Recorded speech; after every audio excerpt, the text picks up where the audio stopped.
Hi, I'm Callie, and welcome to Kapowski Reads, and welcome to Winterween. I'm coming here with a goal. There's a helicopter overhead. Hopefully, the tiny microphone will not pick that up. This is the test. We will find out. I am hoping to vlog every day of Winterween. That's the plan. It's also a nice way of making sure I don't wear the same top like 5 days in a row. Like I will wash it, but I'll put it back on. I thought I would start the video by sharing my Winterween TBR. The first book I'm hoping to be reading is When Ghosts Call Us Home by Katia de Becerra. I have this book on NetGalley, and I am ashamed to say that this book came out in 2023. I am so behind with my NetGalley books. I have like 11 books there, and my rating is 90% or something, 90 something. But I really want to focus on getting through some NetGalley books. So I'm going to start with this, which to be fair, sounds fantastic. I just didn't get around to reading it before now. This is about a woman who, as a child, starred in her sister's found footage, kind of horror haunted house film. And there was a rumour that her sister made a deal with the devil in exchange for success. And of course, our main character was like, that's ridiculous, that's nonsense, until her sister disappeared. And now we've got, I think, a younger sister going back to the house where it all began. A haunted house. I'm so in the mood for a haunted house book. I'm really excited about this one. Next is a book with a house on the cover. I had so many books. Oh, I have so many books with houses on the cover. So I'm going with another NetGalley offering, The Haunting of Moscow House by Olesia Salnikova Gilmore. Gorgeous cover. This book comes out in January. So this comes out this month. This is on my TBR for this month. So if I get to it, ding, ding, ding, tick, tick, tick. Well, like one singular tick, but I can get excited.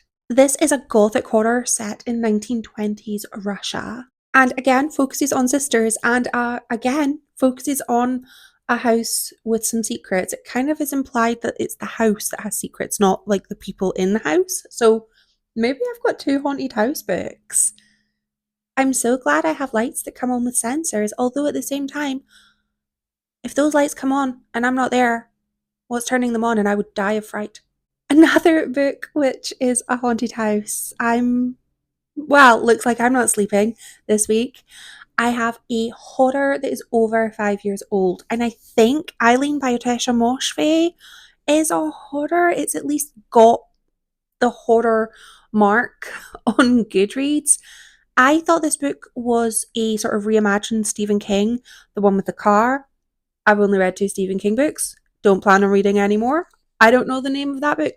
Is it Christine? Yeah, because I think it's shared. Yeah, I think it's Christine because I think it was also a Kiss song. I'm going down a rabbit hole of useless knowledge right now. As far as I'm aware, this book is actually more of a tale of obsession, which I'm very excited about. I love a tale of obsession. Yeah, really excited about it. I've read one book by Tessa Moshfegh, and it was my year of rest and relaxation. I loved it, and I want to read more books by this author. So here I am reading more books by this author. And my final intended TBR book. I mean, if I read more than these 4, that would be great, but I don't know. Let's just set my 4 right now. I'm going with a spooky audiobook, and I got a book from the library, which is called Escape Room by Maren Stofels. This book seems pretty short, but I'm hoping it's going to really, amp up the fear factor. All I know about this is literally it's an escape room where the players quickly start to realize that they're not necessarily all getting out of this escape room alive. And that sounds like a kind of book that I would very much enjoy. So I'm looking forward to it. I have done 2 exams this morning, so my brain is like mashed potato. I don't know if I'm going to read anything like this afternoon. I might just read later, like tonight. My plan for this afternoon, because I took the day off, I took the whole day off to do exams. did them first thing in the morning, got them out of the way, feeling good. But I'm also feeling bleh. So what I'm going to do is I'm going to go on Amazon Prime because we have Amazon Prime. It feels like such a boast. It's just a fact. And I'm going to look for the rubbishest looking horror film. That's not a word. For the worst looking horror film that I can find that I can watch for free. And I'm going to watch awful horror films. I mean, like films that look like they were recorded on like an iPhone 3, which at the time I thought had a wonderful camera. But with hindsight, they've gotten better. So yeah, my plan right now, I'm going to watch some terrible horror and I'm going to have my celebratory drink. My boyfriend got me a Dorito. He actually got me 2 Doritos. This is like one of my favorite juice. This is the cola one, but my favorite is mandarin, and that's in the fridge right now. I'm gonna have that maybe tomorrow, maybe tonight. I don't know. So celebratory Dorito, and I'm gonna watch some horror, and then I will read. But first, I breathe.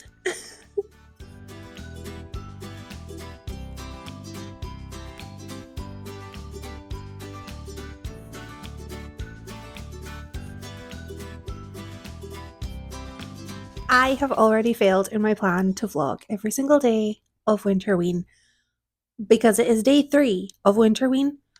Where is the footage for day 2, you ask? There is none. I didn't do it. But since my last update, which was also my first update, I have had a series of, shall we say, failures. So I did what I said I was going to do. I took to Amazon Prime. I looked for the lowest rated terrible horror films, hoping to find a little bit of a jam. And I found 2 truly awful films. I think on Letterboxd they were like 2.4, 2.5, which isn't the best, but is a lot higher a rating than what I gave them. I think I gave them like half a star, 1 star. Not good. But a really nice way to kind of turn the brain off, which is kind of what I wanted from them. I also started my first book of Winterween. I started The Haunting of Moscow House. I've also just realised the lighting right now, awful. We're going with it. It's winter in the northeast of Scotland. We do what we can.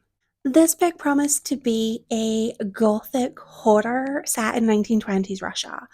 And I DNF'd this book at 20 something percent into it because while it may be saying it's a gothic horror, it was historical romance.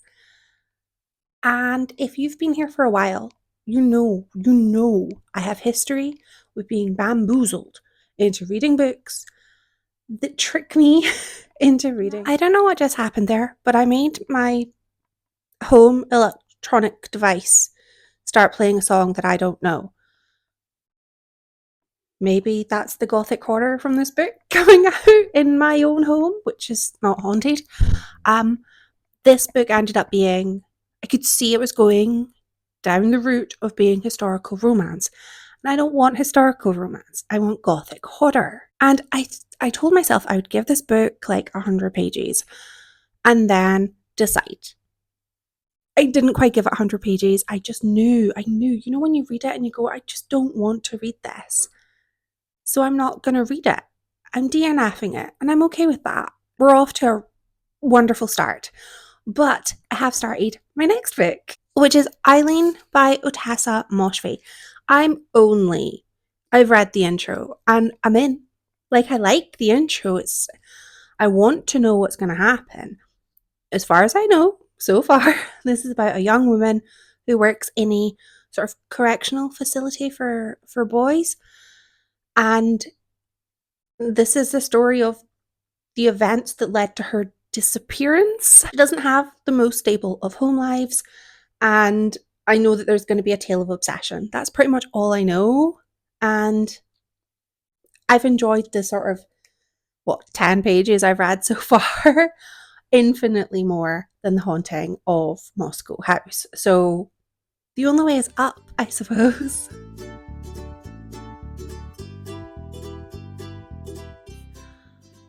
have a confession. Today is Saturday. The readathon ended on Thursday. I have only just finished the last book that I'm able to read for this readathon this morning, and I didn't update anything. I've read a whole book and not told you about it. I just haven't had a chance to film. So here I am. It's late. Let's pretend I didn't aim to do daily vlogging. One of these days I will manage it. That's just not something that happens right now. But with my apologies over, I'm gonna update you. I've got 2 books to tell you about. The first was my spooky horror audiobook, Escape Room by Maren Stoffels. This was translated from Dutch into English, and it focuses on 4 friends who go to an escape room and chaos ensues. The person who is running, or at least is in charge of the escape room, really wants to hurt the people in it. And I liked this book, but I do have to say that I am not the target audience for this book. And I think that if I were the target audience, I would have loved the book, whereas I just liked it. The characters are teenagers. It's not made super clear how old they are, just a sort of ballpark region of they are between 15 and 17. And I think if I were that age range reading this book, I would be like, yeah, these feel like relatable characters. I felt that some of the actions I was getting quite frustrated with, but then when I thought back and was like, imagine teenage you, then I was like, oh yeah, 100%. Teenage me would have acted that way. And there was a moment where I was so frustrated because one of the characters, her best friends from like childhood, were telling her something, and she was like, no, I'm gonna believe this boy I've been dating for a week instead. A week. What? 1 week. Craig David, 7 days. And she was like, no, he is the one I trust the most. I'm like, what is wrong with your friendship? And then I thought, oh, no, like, if I'm saying she's, 16, that tracks. Yeah, sure. So it was fine.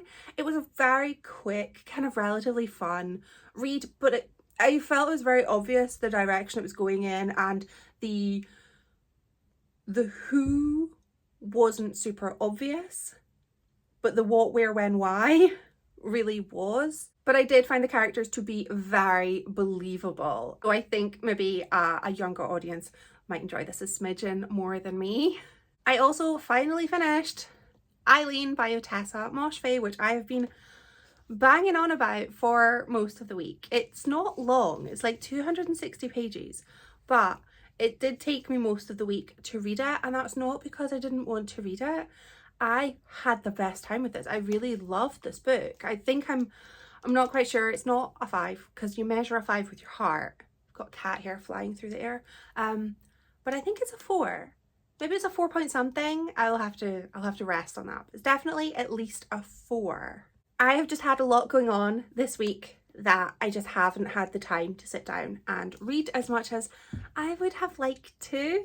When I gave my update, I think I was like 10 pages into this book. So what an update that would have been.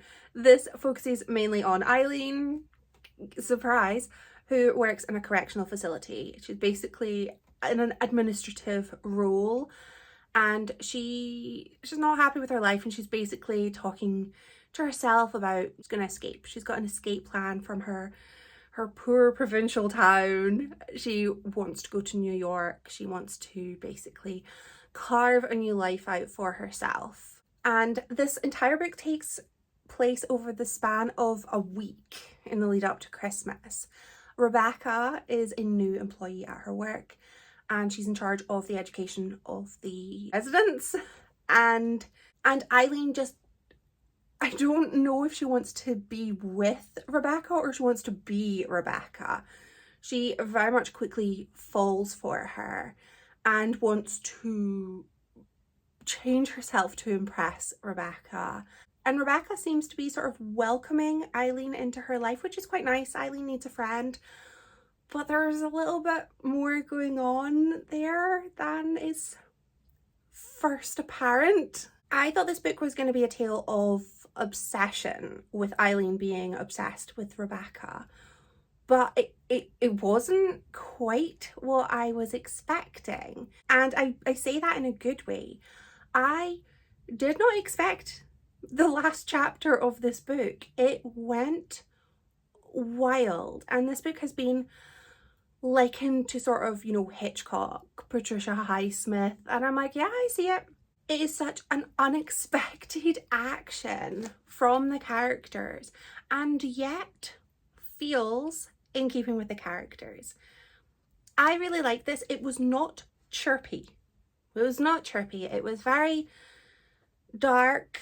There are trigger warnings that, you know, if you appreciate a trigger warning, do check them out, because there are acts and such that are mentioned in this book that are potentially very distressing to read about. I love Atessa Moshfe's writing.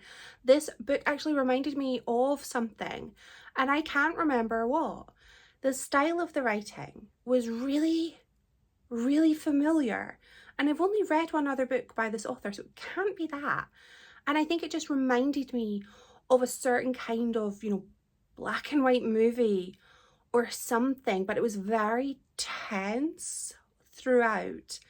I didn't know where it was going, and I didn't know who was at risk. I knew that the book was being told to us from the perspective of Eileen many, many years later, so I knew she survived this week, but I didn't know who else would. I didn't know what was going to happen, and when the reveals came, everything was just so sudden, and I thought this book was just utterly spectacular. I really enjoyed Eileen as a character. I would not enjoy her as a friend, but as a character, really multifaceted. She has not had the easiest upbringing. I have something in my eye that is not my eyeball. That's fun.